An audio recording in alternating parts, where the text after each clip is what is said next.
तो अब आपने समझ लिया कि मुझे रिस्क पर ट्रेड कितना लेना चाहिए, मुझे पोजीशन साइजिंग कितनी लेनी चाहिए, अगर मेरी पोजीशन प्रॉफिट में जाने लग गई तो मुझे उसे कितना होल्ड करना चाहिए, अपना टारगेट कितना सेट करना चाहिए मिनिमम, डेली रिस्क कैप। अभी जो हमने 1% का रूल निकाला वो 1% का रूल तो रिस्क पर ट्रेड का था कि एक ट्रेड में 1% से ज्यादा का लॉस नहीं होना चाहिए। लेकिन पूरे दिन में कितने? अच्छा ट्रेडर वही होता है जो एक दिन के अंदर 2 से 3 ट्रेड ही ले।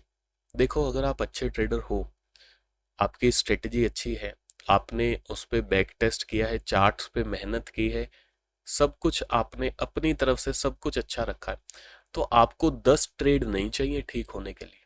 अगर आपको 10 ट्रेड लग रहे हैं ठीक होने के लिए तो मतलब आप अच्छे ट्रेडर नहीं हो, आपने चार्ट्स पे मेहनत नहीं की, आपने कुछ बैक टेस्टिंग पे काम नहीं किया। लेकिन अगर आप अच्छे ट्रेडर हो, आपने चार्ट्स पे मेहनत उसी तरह से की है जिस तरह से करनी चाहिए, जिसकी बात हम आगे करेंगे, तो 2 से 3 ट्रेड के अंदर ही आपके पूरे डे का रिजल्ट निकल के आ जाना चाहिए। मतलब आप सोच के देखिए उन ट्रेडर्स के बारे में जो 25-25 30-30 ट्रेड ले रहे हैं फिर भी प्रॉफिटेबल नहीं। और एक प्रॉफिटेबल ट्रेडर ऐसा होता है कि उसकी लिमिट है कि मुझे दिन में इतने ही ट्रेड लेने हैं, इसमें अगर प्रॉफिटेबल हुआ तो हो गया, नहीं प्रॉफिटेबल हुआ तो मतलब आज मेरा दिन नहीं है, आज मेरी स्ट्रेटेजी नहीं चल रही, आज मेरा एनालिसिस गलत जा रहा है, आज मेरे डिसीजंस गलत हो रहे हैं। बेटर क्या है? बेटर है दिन बंद करो, ट्रेडिंग बंद करो, अगले दिन आना। क्योंकि जब मैंने 3-4 ट्रेड लेके देख लिया मेरा कोई भी ट्रेड चल नहीं रहा, तो मतलब या तो आज मार्केट की कंडीशन कुछ इस तरह की है जो मैं समझ नहीं पा रहा, आज या तो मार्केट में मोमेंटम ही नहीं है, आज या तो मेरी स्ट्रेटजी नहीं प्ले कर रही, आज या तो मेरे एनालिसिस गलत है, कुछ ना कुछ तो गलत है जो कि मुझे सिग्नल कर रहा है कि आज आपका दिन नहीं है। अच्छा ट्रेडर वही होता है जो इस बात को मान ले और निकल जाए, सिस्टम क्लोज कर दे। क्योंकि अगर आप सिस्टम पे बैठे रहोगे तो वो कोई ना कोई ट्रेड तो आपसे करवा ही देगा। Daily risk cap, daily risk cap का मतलब है आपको लिमिट लगानी चाहिए कि आपको दिन के कितने ट्रेड लेने हैं। एक ट्रेड में 1% मुझे रिस्क करना है, तो अच्छा ट्रेडर वो है जो दिन के 3 ट्रेड से ज्यादा ना ले। अगर आप कहें कि नहीं सर मैं 3 ट्रेड भी नहीं लूंगा, मैं 2 ही ट्रेड लूंगा, तो बहुत अच्छी बात है। पर अगर आप कहें कि नहीं 2 ट्रेड कम हो जाएंगे, मुझे मुझे चाहिए 3 ट्रेड तो चाहिए ही, तो 3 ट्रेड ही लेने, इससे ज्यादा नहीं लेने। 4 ट्रेड, 5 ट्रेड, 6 ट्रेड सब ओवर ट्रेडिंग में काउंट हो जाएंगे। आपको सिर्फ 3 ट्रेड लेने हैं। अगर तो आप बिल्कुल गीली मिट्टी हो, गीली मिट्टी माने बिल्कुल नए नए हो, जिसने ट्रेडिंग में अभी इधर उधर कुछ भटका नहीं है, ट्रेडिंग सीखने का मन था, सीधा आके उसने इस कोर्स को एनरोल कर लिया और इस कोर्स से वो सीख रहा है। मैं आपको सच बता रहा हूँ, अगर ये रूल्स को आप फॉलो कर लेते हो, मेरी बातों को फॉलो कर लेते हो, 6 महीने तक आप ना कभी ओवर ट्रेडिंग में फंसोगे, ना कभी रिवेंज ट्रेडिंग में फंसोगे, ना कभी ओवर पोजीशन साइजिंग में फंसोगे, ना फोमो ग्रीड ये सब, इन सब चीजों से बच जाओगे। क्योंकि अगर ये आदतें एक बार आपको लग गई तो एक एक आदत को छोड़ने के लिए 3-3 6-6 महीने चाहिए। और जो ट्रेडर इन आदतों में फंसे हुए हैं उनसे पूछ के देखिए कि कितना मुश्किल है इनसे बाहर निकलना। तो अगर वो गीली मिट्टी मेरे पास आई है, आप वो गीली मिट्टी हो, तो मैं एक बहुत सुंदर सा घड़ा, बहुत सुंदर सा बर्तन बना के आपको दे रहा हूँ। आपको बस उसे संभाल के संवार के रखना है, आपकी ट्रेडिंग बहुत अच्छी चलेगी।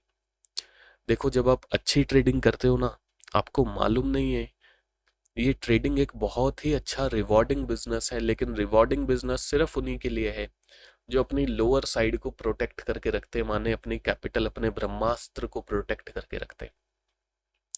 अगर आप कैपिटल को प्रोटेक्ट नहीं करके रख सकते तो ये कितना भी रिवॉर्डिंग बिजनेस क्यों ना हो, आपके लिए वर्स्ट बिजनेस हो सकता है। आपकी लाइफ के वर्स्ट डिसीजंस ये दिलवा सकता है आपसे। इसलिए ट्रेडिंग करनी चाहिए, लेकिन ट्रेडिंग के लिए ओवर एक्साइटेड ना होके हमेशा अपने माइंड में अलर्ट रखने चाहिए। ये अलर्ट साइकोलॉजी की क्लासेस में बहुत अच्छे से मिलते हैं। तो डेली रिस्क कैप जो है आपको 2 से 3 ट्रेड का ही रखना है, मतलब 2 से 3% कैपिटल का ही आपको रखना है। एक बार 3% कैपिटल का लॉस हिट हो गया एक दिन में, तो बस आपको दिन को बंद कर देना है। कभी कभी बेस्ट डेज जो होते हैं वो नो ट्रेडिंग डेज होते हैं। ये कब आप फाइंड कर सकते हो, जैसे जैसे आपका टेक्निकल अच्छा होता जाएगा आपको पहले से आइडिया हो जाएगा कि ये मेरे लिए नो ट्रेडिंग जोन है। जैसे आज का दिन नो ट्रेडिंग जोन था, लेकिन मुझसे गलती हुई, मैंने ट्रेड लिया, लेकिन मेरे एक्सपीरियंस ने एक दो ट्रेड में ही मुझको बता दिया कि आज दिन नहीं है ट्रेड करने का, बंद कर दो। मैंने उसी समय बंद कर दिया और वो पूरा दिन पूरा फ्लैट साइडवेज ही रहा। लेकिन अगर आप फिर भी ट्रेड कर रहे हो तो 2 से 3% मैक्सिमम डेली रिस्क कैप आपकी होनी चाहिए, इससे ज़्यादा का नहीं होना चाहिए। एग्जाम्पल के तौर पे समझते हैं, एग्जाम्पल से समझते हैं। कैपिटल है अगर आपकी 1 लाख रुपए की, तो मैक्सिमम डेली लॉस जो है वो आपका 2 से 3 हजार ही होना चाहिए। अगर 3 ट्रेड ले रहे हो तो 3 हजार होना चाहिए। ऐसा भी ना हो कि आप 2 ट्रेड ले रहे हो और लेकिन डेली रिस्क कैप आपकी 3 हजार की है, तो मतलब 1% रूल आप ब्रेक कर रहे हो। अभी आपको 1% रूल में ही रहना है। जितने भी स्टूडेंट हैं, आप ये कोर्स देख रहे हो, आपको 1% ही फॉलो करना है। कुछ मैटर नहीं करता आपका कितना एक्सपीरियंस क्यों ना हो। आप मुझे पहले कुछ ट्रेड करके कम्युनिटी में एक्टिव होकर मुझे दिखाइए, फिर मैं आपको, आप मुझसे पूछना तो मैं आपको बता दूंगा कि अब आप डेली रिस्क कैप या 1% रूल को थोड़ा सा बढ़ा घटा सकते हो कि नहीं। खुद से कुछ भी नहीं करना। देखो, 2 रास्ते हैं। एक रास्ते है कि बार बार गिरो गिरो गिरो गिरो गिरो गिरो फिर संभलो, और एक रास्ता है कि जो गिर के सीखा है उसकी बात को समझ जाओ ना। काहे को आप अपना समय खराब कर रहे हो? जब इन सब चीजों को ट्राई कर कर कर कर के मैंने अपना समय लगाया, मैं आपको एक लर्निंग दे रहा हूं, तो आप लीजिए ना। आप क्यों अपना समय खराब कर रहे हो सकता है कि जो समय मैंने लगाया हो, उसमें जो लॉस मैंने लिया हो, उसमें जो मुश्किल दिन मैंने देखे हो, वो आप ना हैंडल कर पाओ, तो आप वो क्यों रिस्क ले रहे हो? तो मैक्सिमम डेली लॉस जो है वो 2 से 3 हजार रुपए का ही होता है, होना चाहिए एक ट्रेडर का। जैसे ही आपका 2 से 3% का कैप हिट हुआ, ट्रेडिंग बंद, चार्ट बंद, टर्मिनल बंद, सिस्टम बंद। चार्ट देखना भी नहीं, क्योंकि अगर चार्ट आप देखने लगे वो आपको फिर से, आप अपने मन को रोक नहीं पाओगे और ट्रेडिंग करना शुरू कर दोगे। अगर कोई ट्रेडर कहे कि मुझसे रुका नहीं जाता, तो आपको रोकना पड़ेगा। रोकने के लिए कोई स्किल को सीखिए ताकि आपका माइंड डाइवर्ट हो जाए।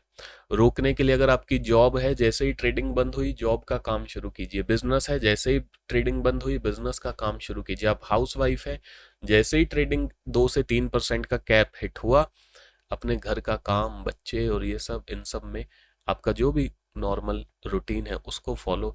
खाली मत बैठिए, क्योंकि खाली बैठोगे ट्रेडिंग आवर्स में वो आपको बुला ही लेगा और फिर से ट्रेड आप करने पे मजबूर हो जाओगे, क्योंकि अभी आपका पूरा कंट्रोल नहीं आया। जब आपका पूरा कंट्रोल आ जाता है ट्रेडर का, ट्रेडर चार्ट देखता रहता है और एक ट्रेड प्लेस नहीं करता। क्यों? क्योंकि उसका इतना कंट्रोल आ चुका है कि मेरा रूल मुझे बोल रहा है ट्रेड नहीं करना, या मेरा रूल मुझे बोल रहा है वेट करो, सेटअप प्राइस फॉर्मेशन इस तरह की होनी चाहिए, फिर आपको ट्रेड करना है। वो तब ट्रेड करता है। वो एक्सपीरियंस कब आएगा? जब आप इन सब चीज़ों को फॉलो करते करते करते करते करते ऊपर बढ़ोगे, वो एक्सपीरियंस अपने आप आने लग जाएगा। तो डेली रिस्क कैप, इस वीडियो में हमने बात की डेली रिस्क कैप की, इसको जरूर फॉलो कीजिएगा।